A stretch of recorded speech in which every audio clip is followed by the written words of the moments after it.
warahmatullahi wabarakatuh. Waalaikumsalam warahmatullahi wabarakatuh.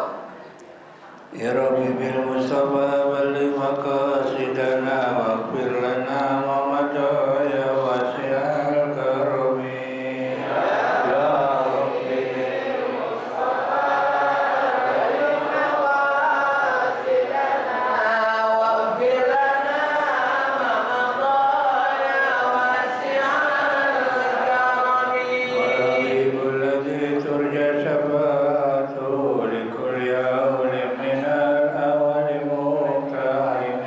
Ya Rabbi bil Mustafa balligh maqasidana waghfir lana ma madha ya wasi'al karami. La ilallahi fal mustamsikuna bi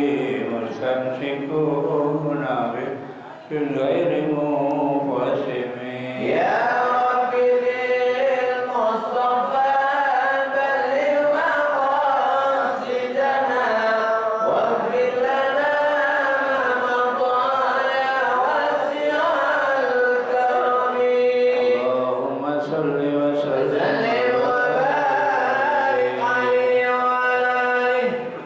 Alhamdulillahi rabbil alamin wassalatu wassalamu ala sayyidina Muhammadin sayyidil awwalin wal akhirin wa ala alihi wa sahbihi ajmain, amma ba'd.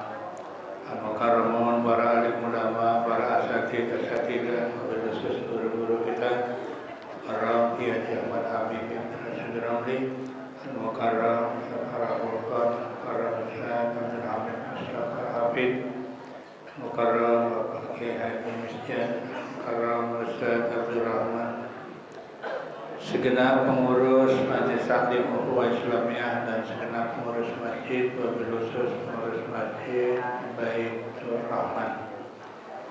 Bapak Ibu sekalian yang saya hormati, alhamdulillah, mari sama-sama kita panjatkan puji syukur kehadirat Allah Subhanahu wa taala. Pada kesempatan pagi hari ini kembali kita bisa hadir dalam rangka taklim rutin yang biasa dilaksanakan setiap hari Ahad pagi.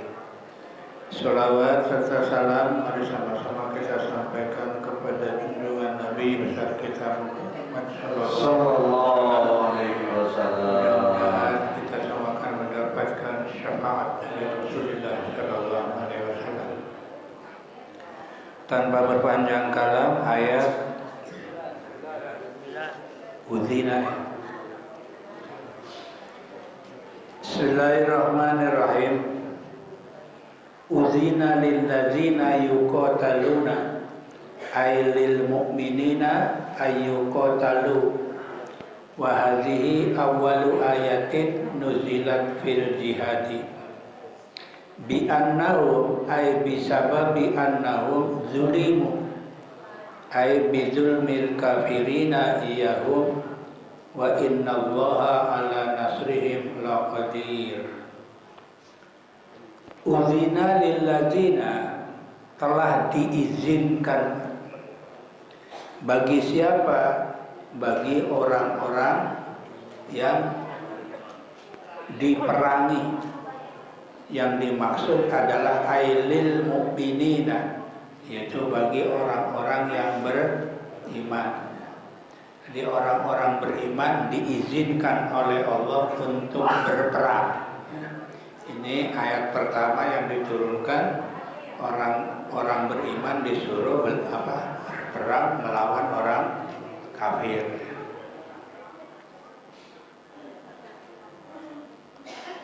Ayat ini adalah ayat pertama yang diturunkan sehubungan dengan masalah jihad. Artinya orang beriman disuruh melawan orang-orang kafir. Sebelumnya tidak ada perintah untuk melawan orang. Bapak lihat dalam sejarah Nabi Muhammad berdakwah di Mekah berapa tahun? Kurang lebih 13 tahun. Ada peperangan? Nggak ada. Karena memang belum disuruh oleh Allah. Baru setelah Nabi hijrah ke Madinah, tahun pertama ada perang.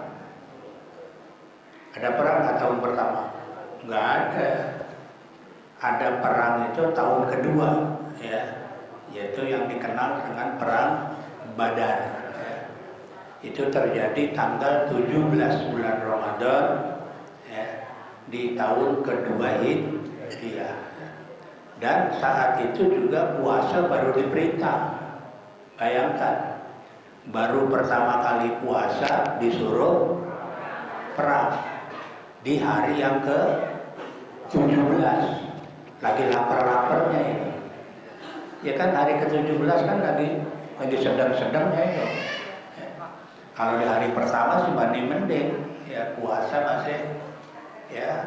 masih awal-awal. Nah ini puasa udah di pertengahan, 17 Ramadan tahun 2 Hijriah. Itu baru pertama perang, ya. Nah kurang lebih Nabi berdakwah di Madinah 10 tahun. Dalam sejarah kurang lebih Nabi berperang melawan orang kafir sebanyak 77 kali peperangan. Ada yang namanya Ghazwa, ada yang namanya Syariah. Apa bedanya? Ada istilah Ghazwa, ada namanya Syari. Itu juga perang sama di zaman Nabi. Kalau Ghazwa itu yang mimpin komandannya langsung Nabi, itu namanya Ghazwa. Ya, ada Ghazwa di Uhudin, ya. Ada perang Uhud. Jadi komandannya yang mimpin langsung Nabi, ya. Jadi komandonya di tangan Nabi. Kalau Syariah Nabi nggak ikut, ya. Yang dikirim siapa? Sahabat. Sayyidina Ali jadi pemimpinnya, Khalid bin Walid, ya. Siapa aja sahabat-sahabat yang sudah mapan, ya, yang sudah bagus dijadikan komandan, ya. Itu namanya Syariah. Nabi nggak ikut, ya. Cuma nyuruh aja.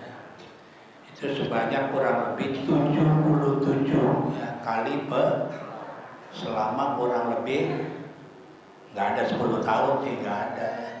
Karena mulai pertama perang tahun kedua Hijriah, Nabi 9 Hijriah, 10 Hijriah udah nggak ada. Ya, kurang lebih 9 tahun Nabi peperangan, ya, melawan orang-orang kafir. Di Mekah nggak ada, ya, Nabi nggak ada peperangan. Nih ayat ini perintah pertama kali Nabi dan orang-orang beriman disuruh apa? Disuruh perang, ya. Jadi wahazihi awalu ayatin nuzilat fil jihad. Dan ini adalah awal ayat yang diturunkan untuk perang, ya. Jadi kalau jihad zaman dulu ya benar-benar langsung, ya, berhadapan orang kafir dengan orang Islam. Kalau sekarang ada nggak? Sekarang jihadnya bukan jihad fisik sekarang, ya, jihad apa? Jihad medsos, ya. Iya kan? Melalui medsos, wah, perang itu di situ. Ya, karena perang secara fisik nggak ada sekarang. Mau perang fisik? Palestina. Iya, melawan siapa? Israel. Di Indonesia nggak ada, ya. Namanya perang apa? Medsos. Makanya Nabi mengatakan setelah perang apa namanya? Habis perang Badar, apa kata Nabi? Raja'na min jihadil asghar ila jihadil akbar. Kata Nabi, kita baru pulang selesai perang kecil menuju perang besar. Sahabat heran, ya Rasul, bukankah ini perang paling besar? Kata Nabi, ada perang yang paling besar adalah jihadun nafsi, melawan hawa, itu yang paling berat. Kenapa? Karena adanya di dalam diri kita. Kenapa Allah memerintahkan perang? Bi'annahum, karena sesungguhnya mereka ai bisababi annahu, dengan sebab sesungguhnya mereka zulimu, didolimi. Jadi kenapa Allah perintahkan perang kepada orang beriman? Karena orang beriman waktu itu didolimi bizulmil kafiri, yaitu dengan kezoliman orang-orang kafir, iyahum, kepada mereka. Jadi kezoliman orang kafir sudah luar biasa ya. Orang Islam ditindas ya, dan lain sebagainya. Banyak cerita-cerita kisah sahabat Nabi yang diapain, yang ditindas ya oleh orang-orang kafir ketika ada di Mekah. Wa innallaha ala nasrihim laqadir, dan sesungguhnya Allah untuk menolong mereka laqadir, maha kuasa.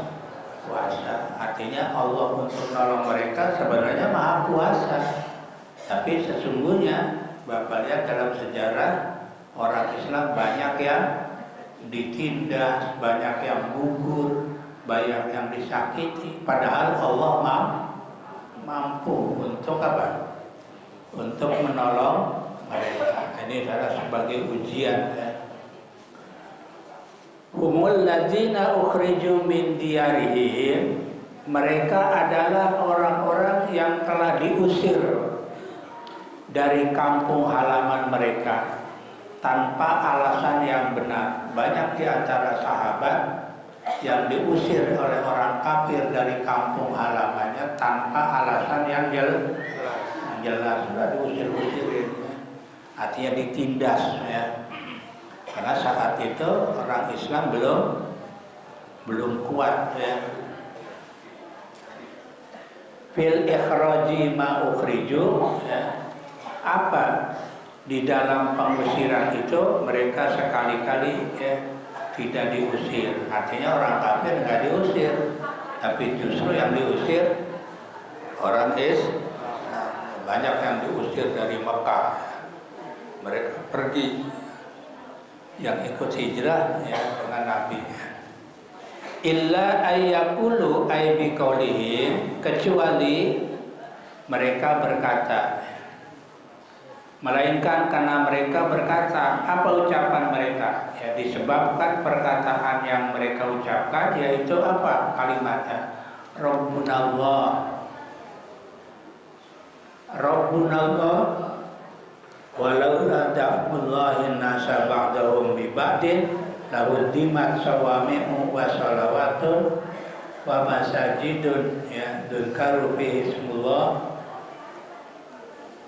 yuzkaru fiha ismullahi katsiran wa la yansurannallahu may yansur innallaha laqawiyyun aziz. Jadi melainkan karena mereka berkata, artinya kenapa ya orang-orang Islam diusir oleh orang kafir tapi didiamkan oleh Allah? Karena orang-orang ini berkata, berdoa kepada Allah. Apa doanya? Rabbunallah, Rabb, Tuhan kami ya Allah.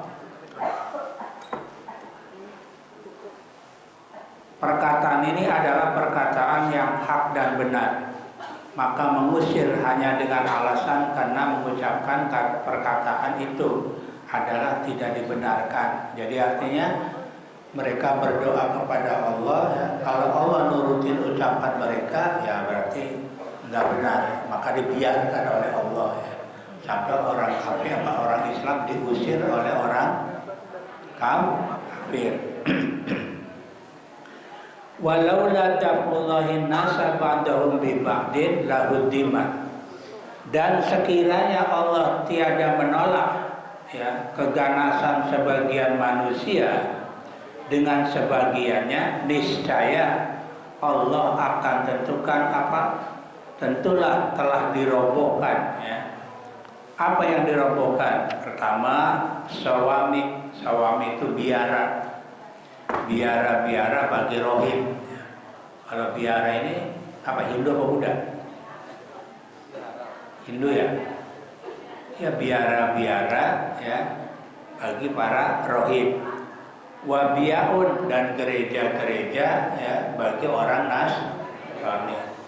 Wa sholawatun, dan rumah-rumah ada Pak ibadah bagi orang-orang Yahudi, dan masjid-masjid bagi kaum muslimin yang disebut di dalamnya ya nama Allah yang banyak. Artinya Bapak Ibu sekalian, kalau Allah mau sebenarnya gampang semua ya. Kalau Allah mau menghabiskan mereka gampang. Gereja, masjid, apalagi biara ya, rumah-rumah ibadah. Kalau Allah mau ini dengan kekejaman mereka Allah habiskan bisa ya. Tapi Allah tidak mau demikian ya. Tetap saja ya, memang ujung-ujungnya orang Islam diberikan apa? Pertolongan oleh Allah. Awalnya kan kalah terus ya, kalah, dihina, diusir, dibiarin kan. Tapi ujung-ujungnya kemenangan ada di umat Islam. Wala yunsurannallahu may yansuru, sesungguhnya Allah pasti menolong orang-orang yang menolongnya. Artinya Pak, yang menolong agama Allah. Jadi yang jelas Bapak Ibu sekalian, Allah akan menolong orang yang menolong agama Allah. Innallaha laqawiyyun aziz, sesungguhnya Allah laqawiyyun, maha benar-benar yang maha kuat di atas semua makhluknya. Ala khalqihi, atas semua makhluknya. Azizun, Allah juga maha perkasa ya.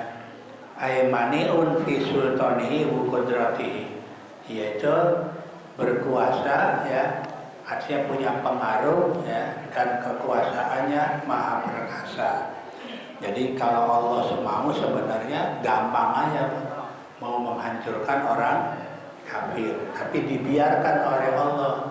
Tapi ujung-ujungnya ya maksudnya untuk membuktikan benar nggak dia mau membela agama Allah. Kalau benar-benar dia membela agama Allah, maka Allah akan memberikan pertolongan. Ya, kalau kita lihat ya sampai sekarang ya, orang Islam, orang yang beriman dengan orang kafir timbul peperangan, kayaknya kelihatannya orang Islam apa? Kalah melulu ya. Itu dibiarkan Allah. Ntar satu saat akan ada pembalasan dari Allah Subhanahu. Jadi untuk melihat dulu bener nggak nih orang ngebela agama Allah, atau mungkin ya segi yang lain ya. Karena dalam peperangan ini kan ada yang benar-benar ngebela agama Allah, ada yang ya cuma alasan doang ya, ngebela agama Allah tapi untuk kepentingan pribadi ya. Jadi dilihat dulu ya, dilihat dulu oleh Allah. Yang tahu siapa? Yang tahu ya Allah ya. Makanya dilihat dulu, ini orang benar-benar nggak ngebela agama Allah atau untuk kekuasaan semata ya, dilihat dulu. Tapi kalau mau benar-benar ya untuk menegakkan agama Allah, pasti satu saat Allah akan bela, akan Allah kasih pertolongan. Alladzina immakannahum fil ardi, yaitu orang-orang yang kami teguhkan kedudukannya mereka di dalam bumi. Tuh, jadi orang yang ditolong itu yang betul-betul ya menegakkan kebenaran ya di dalam muka bumi. Tuh, aqamus shalah ya, yang mereka mendirikan sholat. Jadi aqamus shalah. Yang dimaksud alladzina in makannahum fil ardi binasrihim ala aduwihim, dengan pertolongan mereka atas musuh-musuh mereka ya. Jadi berikan pertolongan oleh Allah ya, orang-orang yang benar-benar berpegang teguh dengan kedudukan mereka. Aqamus shalah, niscaya mereka mendirikan sholat. Jadi walaupun bagaimanapun tetap dia dirikan sholat. Terus wa atuz zakat, menunaikan zakat. Terus wa amaru bil ma'ruf, memerintahkan kebenaran. Wa nahau anil munkar, dan mencegah dari perbuatan munkar. Jadi sholat, zakat, amar ma'ruf, nahi. Bapak Ibu sekalian yang saya hormati, untuk amar ma'ruf nahi munkar resikonya lebih berat nahi munkar daripada amar ma'ruf. Ada resiko amar ma'ruf nahi munkar itu yang lebih berat adalah nahi munkar. Kalau amar ma'ruf resikonya kecil. Kalaupun ada, resikonya kecil. Yang berat itu adalah nahi munkar. Maka Nabi memberikan jalan keluar. Apa jalan keluar nahi munkar? Ya. Man ro'a minkum munkaron falyughayyir biyadi. Fa illam yastati fa bilisani. Fa illam yastati fa biqalbi fa huwa adhaful iman. Jadi kalau mau siapa orang melihat kemungkaran, kalau bisa turun tangan langsung. Kalau nggak bisa pakai lidah ngomong. Nggak bisa pakai hati. Nggak bisa, itu kata Nabi, hati adalah lemah-lemahnya iman. Kalau dalam amar ma'ruf ada nggak kategori begitu? Kalau mampu kamu begini, kalau nggak ada kan? Tapi kalau mungkar ada. Kenapa? Resikonya lebih gede nahi mungkar daripada. Sambil contoh, Bapak Ibu kalau ngajak orang sholat marah nggak? Ngajak orang sholat marah nggak? Nggak ada yang marah. Kata Bapak Ibu, ayo sholat. Paling dia bilang duluan aja deh. Gitu kan? Iya, paling gitu doang. Atau ngajak ngaji, ada yang marah? Nggak ada. Ayo Pak, Bu ngaji. Ya udah duluan, saya belakangan. Tapi nggak datang kan? Enggak. Paling begitu aja. Resikonya begitu doang, resikonya. Ya. Tapi kalau ada orang main judi, orang lagi mabok, dilarang, gimana? Wow, marah dia. Marah. Apa dia bilang? Judi kan duit saya. Yang menang, yang kalah, apa urusannya situ? Melarang-larang saya, apa urusannya? Oh, marah ya. Itu namanya nahi. Berat mana? Berat nahi mungkar. Makanya Nabi bilang, kalau bisa turun tangan langsung. Pakai apa? Pakai tangan. Artinya apa? Punya kekuasaan. Orang kalau punya kekuasaan gampang. Main teken aja udah. Pakai surat kan, lapor ke atas udah. Atau turun tangannya. Kalau punya nggak bisa juga. Nggak punya kekuasaan, pakai lisan. Siapa yang kekuasaan? Pejabat. Ya. Pejabat punya kekuasaan. Kalau yang ngomong siapa? Dai, penceramah. Ngomong aja udah ngomong. Ya. Yang benar ini yang salah. Kalau ada orang ngomong begini, apa Ustadz Kiai ngomong dong? Memang tugasnya dia ngomong. Emang suruh terjun? Ya, nggak bisa lah. Ya.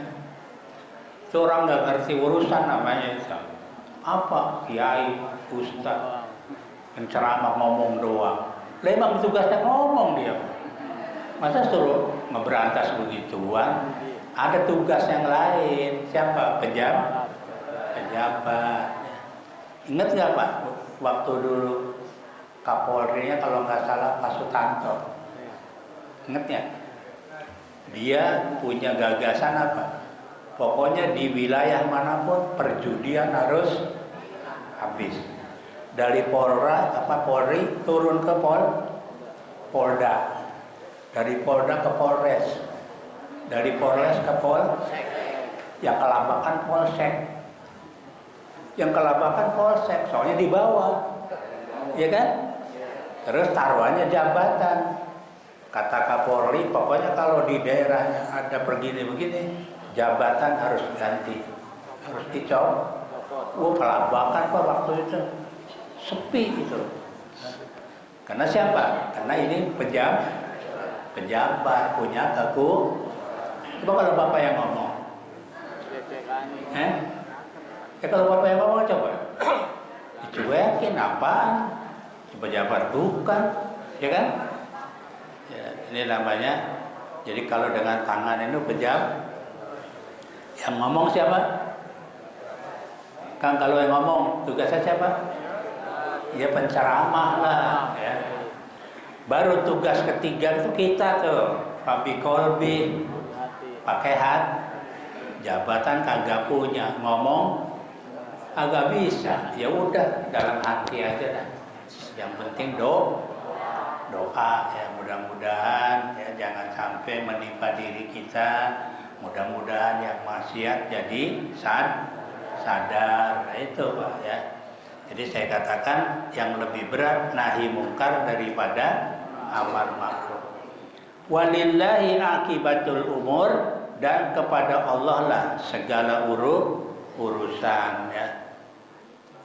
Di sini ditafsirkan ya, ai ilaihi marji'uha fil akhirah. Artinya kepada Allah lah kembalinya urusan nanti di jadi urusannya nanti di akhirat. Hitung-hitungannya nanti di akhirat ya. Yang baik ya nanti dinilai baik, yang tidak jadi tidak ya. Pokoknya walillahi akibatul umur ya. Semua akibat urusan itu nanti dikembalikan kepada Allah. Wa iyyukadzibuka wallahu a'lam. Nanti kita akan lanjutkan. Ini masih berkait sebenarnya ayat ini. Tapi nanti kita teruskan ya pada kesempatan berikutnya. Ini saja Bapak Ibu yang bisa kami sampaikan sampai ayat 41 ya. Kita lanjutkan nanti. Demikian kurang lebihnya mohon maaf.